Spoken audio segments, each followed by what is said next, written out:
Boa noite, pessoal. Estou muito feliz de poder conversar com vocês hoje.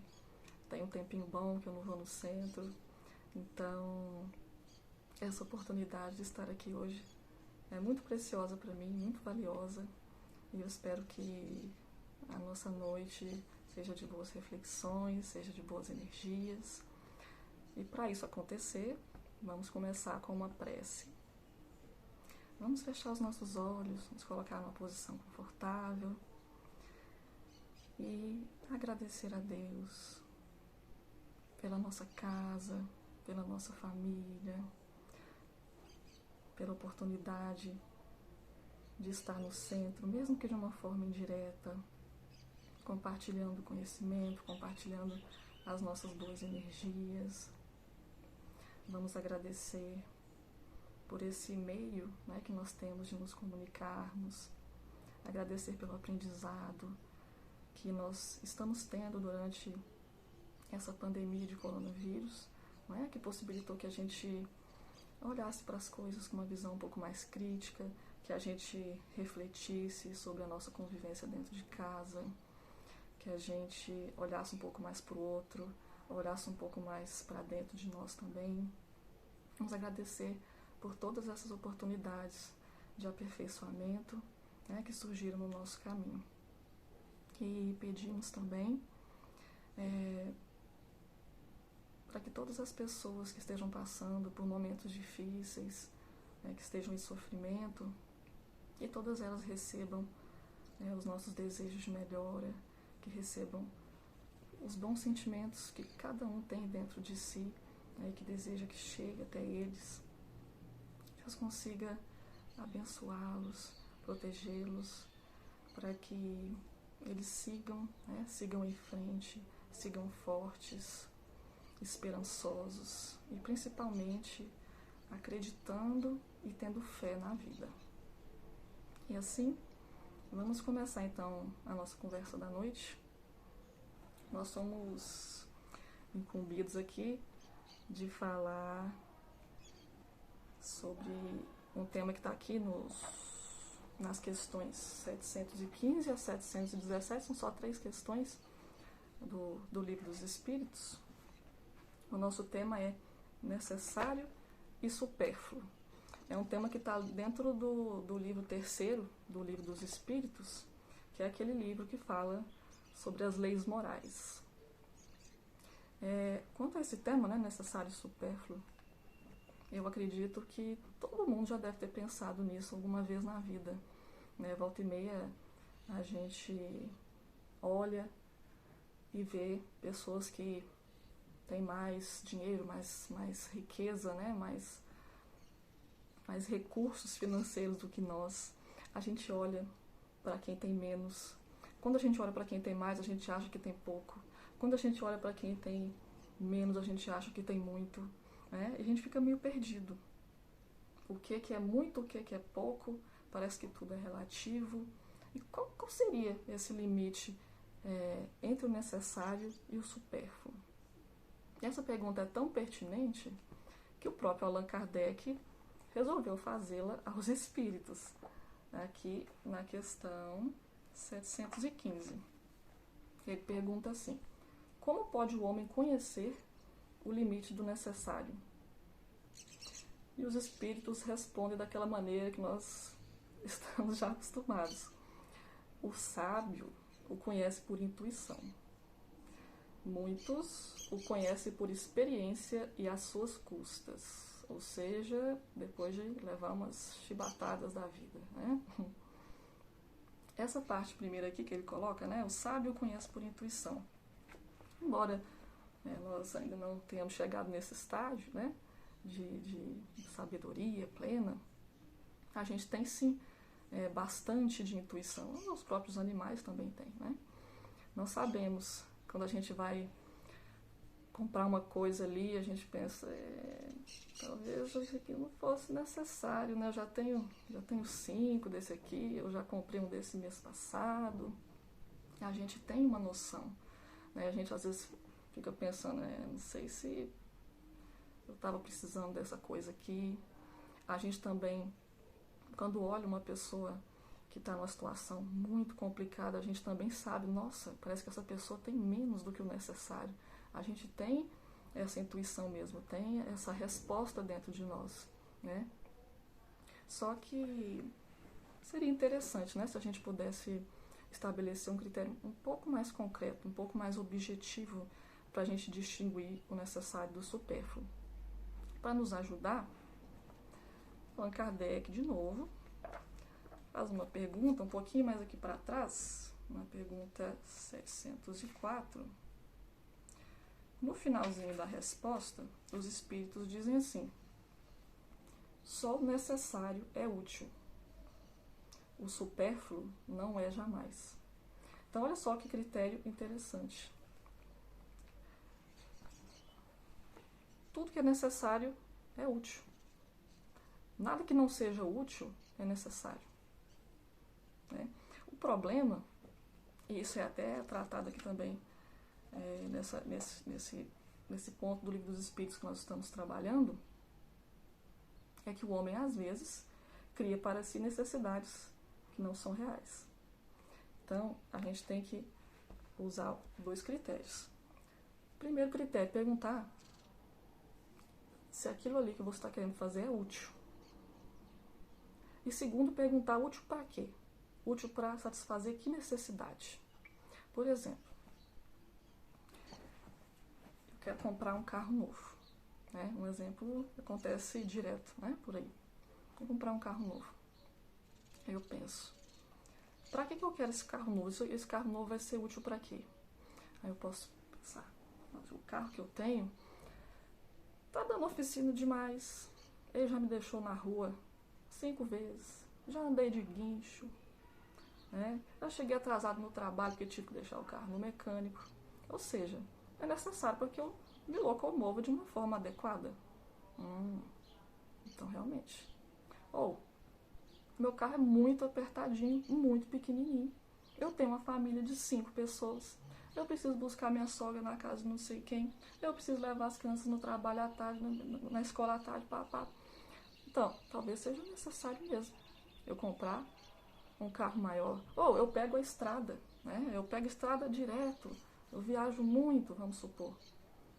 Então, seria necessário que eu tivesse um carro que tivesse um airbag, um freio que funcionasse, né? Um carro econômico, um carro que tivesse um motor razoável para conseguir fazer as ultrapassagens na estrada. Então, é útil para quê? Para satisfazer a minha necessidade de segurança. Então faz sentido, as coisas encaixam, né? Não é uma necessidade qualquer, é uma necessidade real. Aí se eu pego e falo assim, não, eu preciso de um carro porque eu sou uma pessoa muito insegura, né? Eu acho que se eu ando por aí entre as pessoas ou lá no meu trabalho com um carro que não seja muito novo, as pessoas vão achar que eu sou incompetente, as pessoas vão achar que eu sou fracassado, as pessoas vão achar que eu não tenho muito dinheiro, que eu não dei muito certo na vida. Então eu preciso desse carro para passar essa impressão para as pessoas, senão eu fico inseguro. Você pensa, será que essa necessidade não foi você que criou? Diante das suas imperfeições, diante das coisas que você não trabalhou em si ainda? Será que essa é uma necessidade real? É uma necessidade que você criou, né? Necessidade de ter segurança o tempo todo. Então, essa é uma necessidade criada. E, portanto, comprar um carro nessas circunstâncias é supérfluo, não é necessário, né? Então, diante disso aí, a gente pode concluir primeiro aqui 2 coisas. A primeira coisa é que uma coisa que é necessária para uma pessoa pode não ser necessária para outra, né? Cada um tem as suas necessidades. Como o próprio caso do carro que eu acabei de falar, né? O carro novo pode ser necessário para quem está pegando a estrada e o carro estraga toda hora. Pode não ser necessário para quem mal sai de casa, né? Não pode comprar uma bicicleta, às vezes nem precisa, ou gosta de andar de ônibus, não sabe dirigir. Eu não sei dirigir, por exemplo, vamos supor, né? Para que eu vou comprar o carro? Então não é uma necessidade minha, né? Para que eu vou comprar um casaco super pesado, com 10 camadas de tecido, se eu moro num país tropical? Mas para quem mora no Canadá, é extremamente necessário, não é assim? A outra coisa que a gente pode concluir é que os bens em si, as coisas em si, elas não podem ser classificadas como supérfluas ou necessárias. Isso depende do contexto. Mais uma vez, o exemplo do carro se enquadra aqui, né? Para aquele primeiro exemplo que a gente deu, o carro é necessário.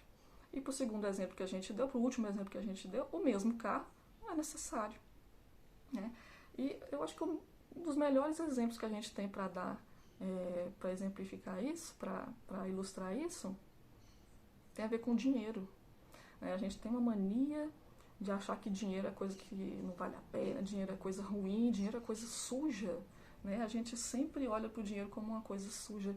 E, na verdade, o dinheiro é uma coisa neutra. É uma coisa neutra que você faz o que você quiser. Você pode tanto fazer coisas boas, construir uma escola, construir um hospital, financiar uma pesquisa, proporcionar que a tecnologia avance. E você pode escravizar o outro, você pode humilhar o outro, você pode concentrar o dinheiro só em você e fazer com que falte para outra pessoa. Entende? Então, a coisa por si não quer dizer praticamente nada. Você tem sempre que contextualizar. É sempre relativo. Então, não é tão difícil, como a gente pôde ver aí, não é tão difícil a gente distinguir o que é útil do que é necessário. O problema é que, na maioria das vezes, a gente percebe que, especialmente o dinheiro, as riquezas, né, de uma forma geral, são utilizadas de uma forma errada por nós. A história da humanidade tem milhões de exemplos para nos dar, né? Toda vez, praticamente a totalidade das vezes, né, que as civilizações, que as instituições e que as próprias pessoas tiveram chance de concentrar algum recurso, fizeram isso de uma forma ruim, fizeram isso de uma forma irresponsável. Esses dias eu estava assistindo uma live do José Roberto Marques com o Haroldo Dutra. Eles falavam de meditação, não tinha nada a ver com esse assunto, mas no meio da conversa lá surgiu essa coisa de dinheiro. E o José Roberto falou pro Haroldo, né? Haroldo, você já parou para pensar que a fome é um problema que vem perseguindo a humanidade há muitos anos, há séculos, na verdade, né? E mata infinitamente mais gente do que a Covid-19, mas que nunca teve uma mobilização para acabar com a fome, igual estamos vendo agora para a Covid-19. Por que será? Aí ele explicou, né? É porque talvez agora seja a primeira vez, né, que a doença, de uma forma geral, não bata só na casa de quem está desempregado, não bata só na casa de quem mora na periferia, não bata só na casa de quem é analfabeto, não bata só na casa de quem é pobre, de quem não tem recurso. A Covid-19, ela apareceu de uma forma meio democrática, né? Ela apareceu e todo mundo se sentiu na possibilidade de ser atingido, inclusive aqueles que detêm a riqueza. E por conta disso, providências e mais providências foram sendo tomadas. É muito triste a gente constatar isso, né? A gente vê todo dia no jornal a concentração dos recursos. E isso não é de agora, isso é de sempre, de sempre. Então, não dá para dizer que é uma circunstância, não dá para dizer que é um problema que está acontecendo. O que dá para concluir é que o ser humano, quando tem riqueza, não gosta de distribuir, gosta de ficar para si. Quantos anos as pessoas estão aí passando fome? Quantos anos tem que as pessoas estão morrendo nos hospitais por falta de recurso?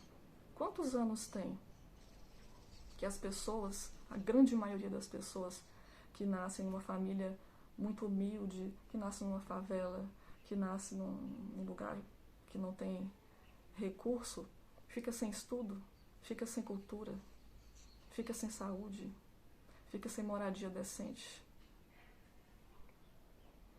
As pessoas que não têm recurso são excluídas pelas outras. E a gente faz isso agindo e também faz isso quando deixa de agir. A gente vai viver a nossa vida e a gente costuma só passar para os outros aquilo que não faz falta para nós. A gente não abre o nosso armário e fala, nossa, eu comprei 2 blusas, vou ficar com uma para mim e vou dar essa aqui para alguém. Não, essa blusa aqui tem 15 anos que eu não uso, então eu vou dar essa blusa para alguém. Às vezes é praticamente como se fosse assim, em vez de jogar no lixo, eu vou dar para alguém. A grande maioria faz assim. A grande maioria. A gente só dá aquilo que não serve para nós. Então, infelizmente, a gente constata de uma forma praticamente indubitável que o ser humano não sabe usar os recursos, não sabe dividir, só sabe satisfazer a sua própria vontade, porque desde que o mundo é mundo, quem tem recurso continua com ele, não dá para os outros. A desigualdade às vezes diminui um pouquinho, caminha um pouquinho, mas está muito, muito, muito, muito longe das coisas serem repartidas, das pessoas terem acesso às coisas de uma forma mais igualitária. E aí bate uma culpa, assim, uma coisa esquisita, né? A gente fica, poxa vida, a gente tá na casa espírita, fala muito dessas coisas. Mas eu queria dizer uma coisa que, sabe que esse egoísmo, essa forma de tratar as coisas, essa coisa de querer juntar, de não querer dar para o outro, é muito natural. E é até esperado em nós. Porque essas emoções, esse jeito de pensar, de sentir, a gente tem como herança dos animais. Eu acho que todo mundo que sabe que a gente não nasceu, a gente não surgiu ser humano, a gente tem todo um passado. E a gente carrega, dentro de nós esse passado. A gente vê, até na escola a gente vê, o desenvolvimento fetal, ele passa por todas as fases de desenvolvimento animal, peixe, anfíbio, tem tudo isso no desenvolvimento do feto. A gente tem, eu não vou me atrever, obviamente, a falar desse assunto, a gente tem o cérebro dividido também.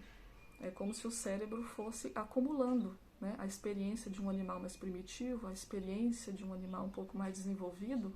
Tudo isso tem aqui na nossa cabeça, o tronco, a ponte, são estruturas que a gente vai herdando dos nossos irmãos antepassados. E na natureza, todo mundo sabe que se não for competitivo, se não for egoísta, se não for agressivo, você morre. Aí você é eliminado. A gente olha a teoria da evolução das espécies, e lá a teoria fala, que aquele que estiver mais adaptado fica, o menos adaptado some, é extinto. E geralmente ser mais adaptado é ser mais forte, Se você tem ali um tantinho de comida e tem 5 para comer, se você não avançar lá e pegar a sua parte, você morre, você não se reproduz, você é extinto.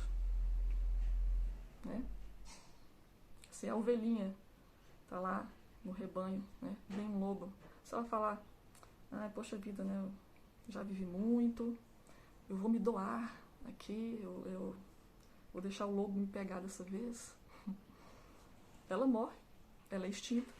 O que prevalece é o que correu, é o que ficou, é o que fez valer a sua individualidade, correu para proteger a sua vida. O leão, se o leão vou pensar, nossa, coitado da zebra, eu não posso fazer uma coisa dessa. acho que eu não vou fazer isso não. Deixa a zebrinha viver a vida dela, né? Se ele fizer isso, ele fica com fome. Daqui a pouco vem um leão mais forte que ele. Quando eles forem brigar pro acasalamento, o outro leão vai ganhar dele, vai ficar mais forte, o outro que vai se reproduzir, ele que vai continuar a espécie.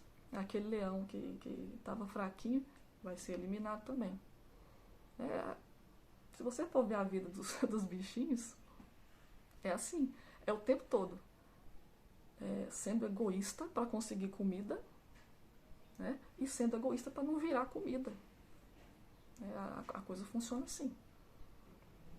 Então, nós carregamos isso dentro de nós, essas emoções estão ainda presentes. A gente vê em várias obras espíritas, não é? E no próprio livro dos espíritos, que nós ainda somos seres muito animalizados, nós carregamos toda essa herança aqui na nossa cabeça, né? No nosso comportamento também. Então, apesar de saber de tudo isso, eu acho importante, então, falar, isso tudo não deve nos gerar culpa.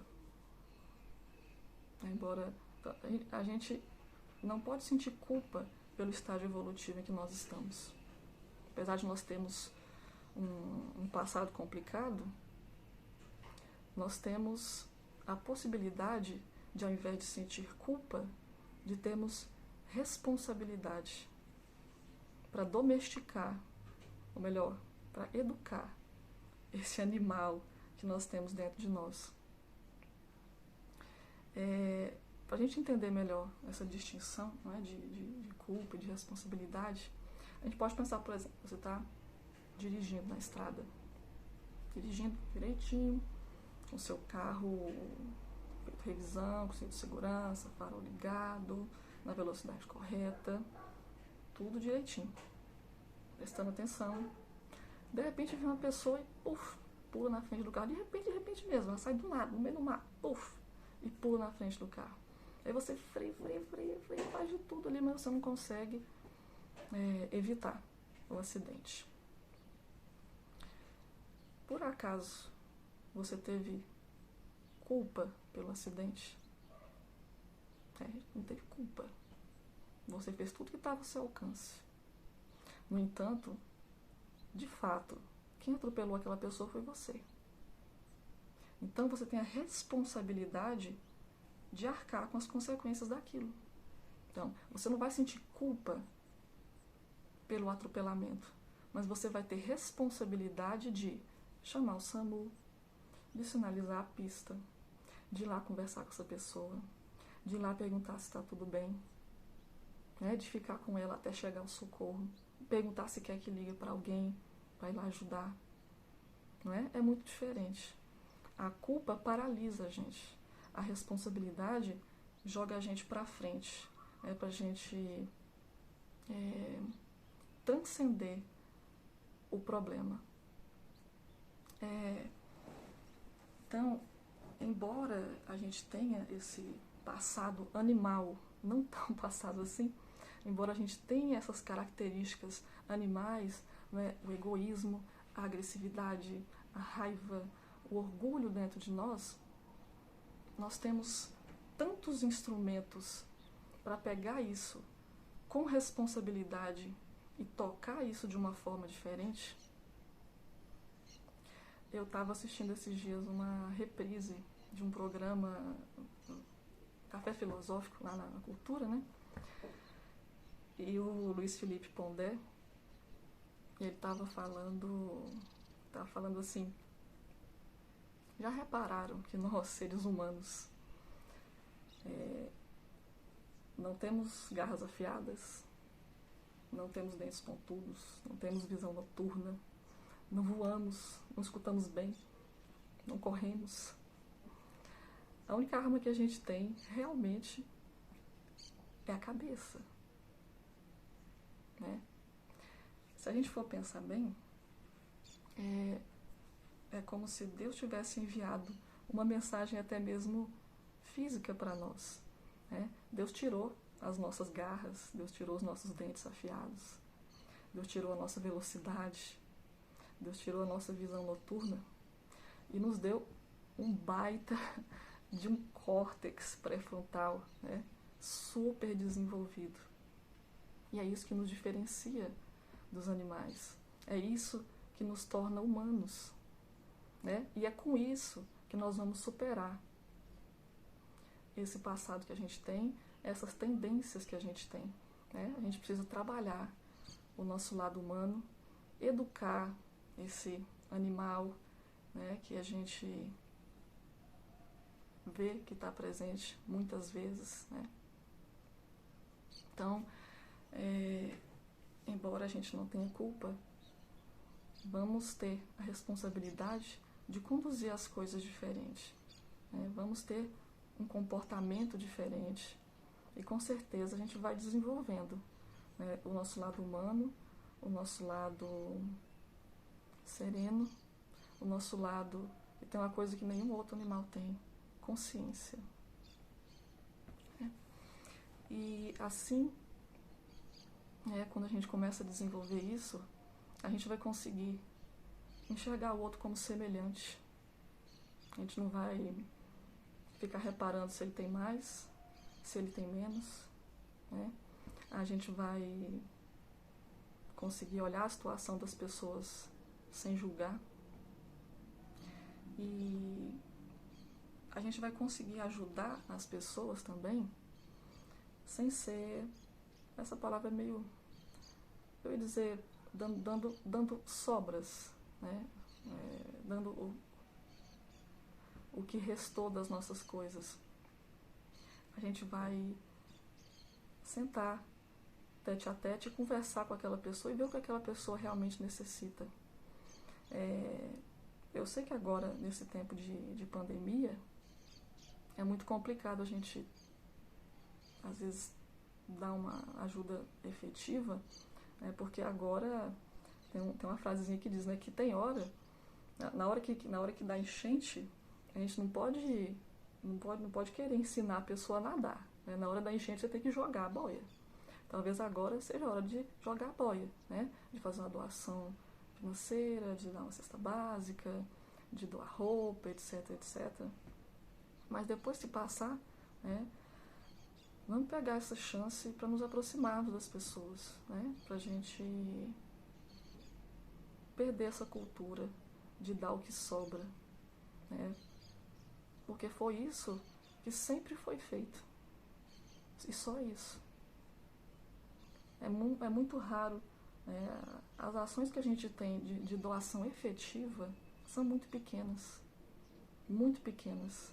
Tanto que, quando você olha ao redor, quando você olha a nossa história, como a gente havia falado, as riquezas continuam nas mãos dos mesmos.